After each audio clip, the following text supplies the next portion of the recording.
In this part, we're going to talk about functions. What is function? Function is a block of code that runs when you call it. You define it once and you can use it how many times as you want. Think of functions like mini programs inside of your program. Now let's create a simple function. For creating function, first thing that we want to have is the keyword. Then we're going to have the name for our function. For example, in this case, I want to make the name of my function to this talk. And then we're going to have these parentheses and these columns. And then we're going to come into this block. We come into the block in Python by using space. So we got this space here, and then we can put any code that we want right here. For example, let's say here we're going to have the simple print, and here we're going to have the simple hello world. Now, by simply having these two lines, we defined and created function. But if we run our code, you can see nothing is appear and going to be in our code. Because when we want to use function, we should call it. And what I mean from the calling is come here in our file scope and outside of our function and simply have the name of our function and then these parentheses in front of that. And when we put that, this means come to the function of talk, which we have right here, and run the code inside of this function. And now this time, if we run, you can see we got this printing of hello world. But because this is function, we can run this as many times as we want. And if we run, you can see we got all of those printings and same code repeating by each time of calling the function. And you can have several things inside of your function. For example, let's say we want to have another print here. This time we want to have this divider, for example. And again, if we run, you can see we got these dividers printing each time when we calling our function. And if we call it once, we got our hello world and our divider just like we put right here.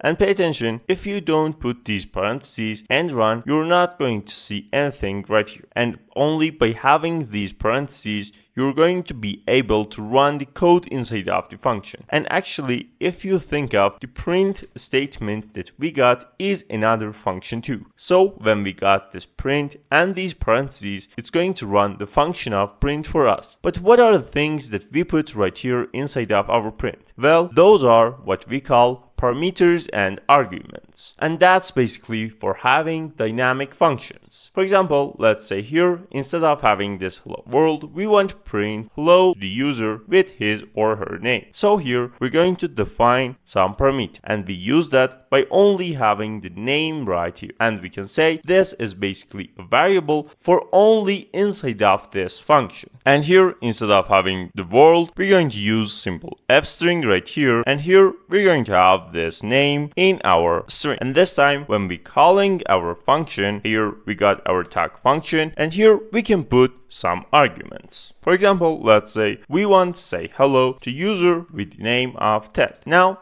if we run this, you can see we got this hello Ted printing into our output. And the way that this works, we're calling function. And our function of talk has this variable and parameter. And when we putting something right here, we mean put the value of this variable and parameter, this Ted, which we pass right here. And then when our talk function runs, it's going to come to this line. And when it comes here into the name, the value of this and this time of running is 10. But if we want to use this another time, for example, let's say this time, we're going to have this to be Tom. If we run this, it's another time of running, and this time the name is going to be Tom. And of course, we can have as many times as we want and run our code several times. And we can have several parameters here too. For example, let's say we got this name and then we got this age. This time we want to print another statement of this name and then is age years old. And now when we have these items, if we run, you can see we got error of missing one required argument of age. And to fix this, we should add the age for these items. For example, let's say 20 for Ted, 30 for Tom, and 25 for Jack. And this time if we run, you can see we got Jack is 25, Tom is 30, and Ted is 20 years old. But in some cases, we want to have some default parameters. For example, let's say we get rid of these age things that we put here, and we only have our name. But we want to be able to run this talk function like this and print hello user into our output. What we can do is having this equal right here and then putting this user. And this means when we run talk with no parameters right here, passing into the function, and the meaning of passing to the function is putting something and some value inside of these parentheses. And when we don't pass anything, it's going to make the value of this name to this user. But if we pass something into function, it's going to come and replace this user.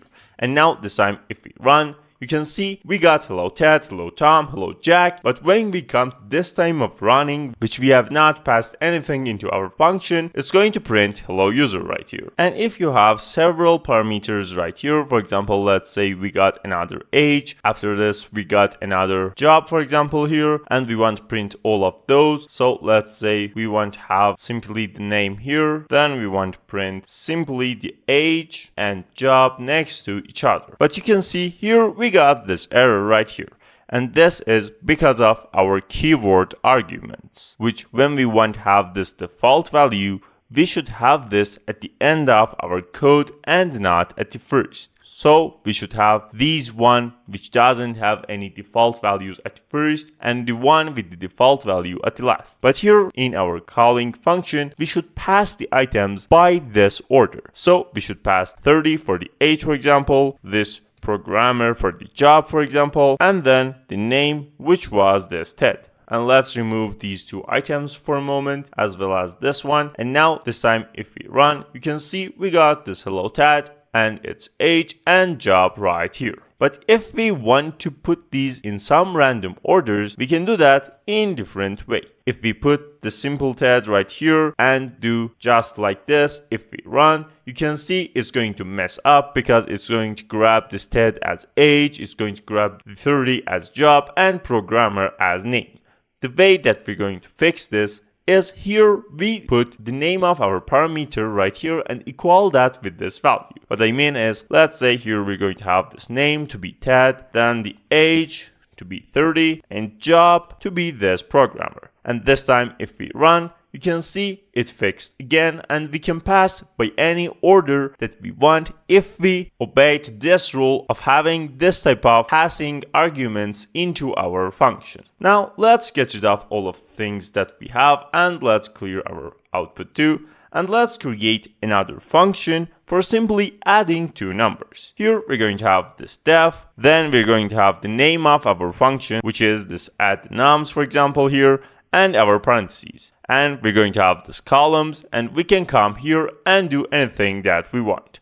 For example, in this case, I want to receive two variables and two parameters of A and B. And then inside of my function, I want to have this result and I equal that with this A plus B. And now if we come here out of our function and run our add nums function right here, and let's pass this 2 and this 3. And if we run our code, you can see we got nothing right here. Of course, we can have this print of our result in our function, and if we run this time, you can see we got this printing. But in some cases, we're not going to print in all of the scenarios. In some cases, we want to receive this result and save that, for example, in another variable of total, and maybe we want to print this total times 2. And the way that we want this to return some value to right here is by having our return keyword right here. And this time we can have this result right here, and this simply means when we run this add nums, it's going to grab this 2 and 3, add those together, put the number 5 in this result and return that for us. And what I mean from returning is, think of that instead of having this, it's going to be this 5. So our total is going to be 5 and the total times 2 equals to the 10. And if we run, you can see the same thing happens here and we got this 10 right here as our result. And of course, we can have this in another way of this print and then having our function run inside of our print method. And here it's going to be the number 5 for us. And if we run, you can see we got this number 5 right here. Now you know how to create functions, pass data in, and get data out. If you use functions, it will make your code cleaner and more powerful. If you found this video helpful, please give a like and subscribe to the channel, and give me your thoughts about the video and turn on the notifications to be aware of the next videos coming up. See you in the next one.